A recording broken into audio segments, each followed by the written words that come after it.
Monday. Happy Monday. So we're 3 weeks in to tips. Some of them have been in school longer. Right. Some of them are just getting back. You know, there's one thing that we haven't really talked about yet, and that is marketing the book. Right. And I think that's because 90% of our schools, we do most of the marketing for them other than a little bit of backup. And so by that, I really want people to understand that, yes, we want you to do things at school. We want you to put posters up and have fun and do fun campaigns. But also, we don't want you to be stressed out about that. You know, you have to sell all the books, unless you do have to sell all the books and we don't get your student list. So speaking of student lists, we have reached out this week to your data managers directly and asked them for the student lists. And they've been given all the instructions on how to load that and all of the legalities behind it and stuff, because it's totally legal for us to do that because you have contracted with us to market that book for you. So all is safe and well. We follow all the FERPA laws because parents can unsubscribe, which is something they can't do from a school newsletter sometimes. Exactly. And once they purchase a book, they go off the list. They go off the list. Right. And so I did send all this out. I copied all the advisors on it as well. Actually, Lauren from our office sent it out. So if you have any questions, let me know. They're starting to come in. I'll get a few data managers who swear that they're not allowed to give it to us. We can go back to them with all the rules and regulations, but yet some of them will never give in. So if we've gotten your data list, or if we're getting your data list, so much of your job is being done behind the scenes by our marketing specialist, Lauren, who you've met, and by Justin's, who's sending out those emails and doing all the things behind the scenes. That's right. There's two different things going on. We have a sale period. So like from now till maybe the end of September is the back to school sale. But then we have what's called a campaign period that sometimes we get confused, but that's just the last 2 weeks of the sale period, right, Sarah? Yeah, so somebody told me one time they compared selling and marketing to a concert. That when you first go to the concert, it's very loud and you're like, whoa, okay, we're here, right? But you kind of get used to it after a while and it's not so bad. But you leave to go to the bathroom and you come back and you're like, oh, okay, we're back loud again. Right. So the concert was going on even when you were in the bathroom. Right. We didn't stop the concert. Right. You just weren't there for it. And so I want you to think about your sales the same way. We're always selling the book. We're not turning off your sales. That's right. It will be chunked into different price categories, but there's always a yearbook for sale until that day you sell your last book. However, we don't want you to be there, to be in the moment so much that everything gets quiet, right? So what we ask you to do is the last 2 weeks, usually of each sale period, we call the campaign. And in that campaign, we want you to do something fun at school. We want you to look in your kit and find like the back to school posters and put those up. The second campaign, which goes through usually Black Friday, because I like to market to that, there's a second set of posters in your kit. Put those up. And then there's a third set of posters and then the final. And there's some big posters you can put up just around school with QR codes. And that also during that 2 weeks, we want you to put out those yard signs. You can even put them out a little early. But at the end of those 2 weeks, we want you to take everything down. Okay? I mean, seriously, go around the school, take your posters down, take your yard sales up, and put them back in your room, and keep them there for a little while.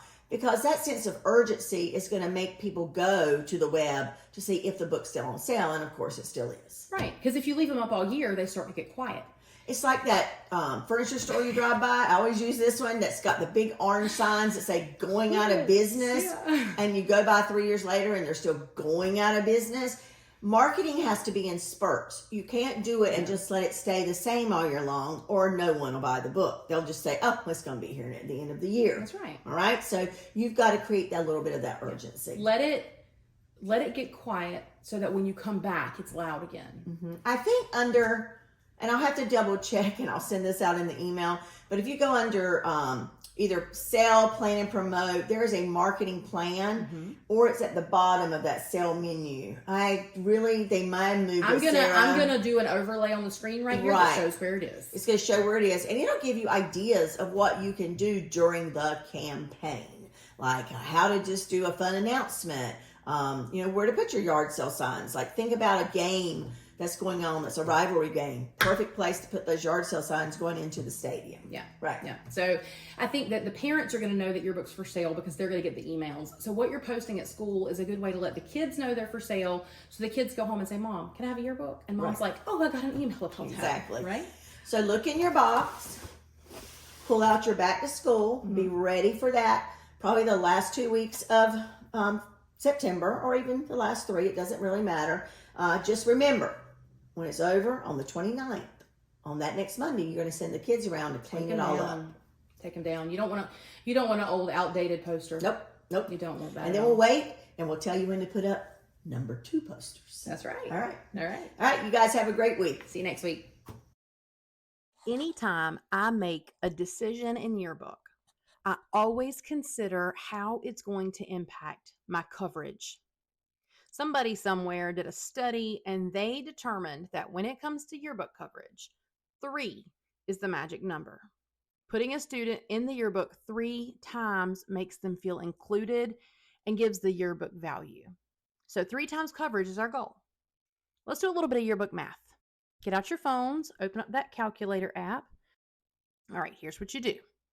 Take the number of students that you have at your school and multiply it by 3.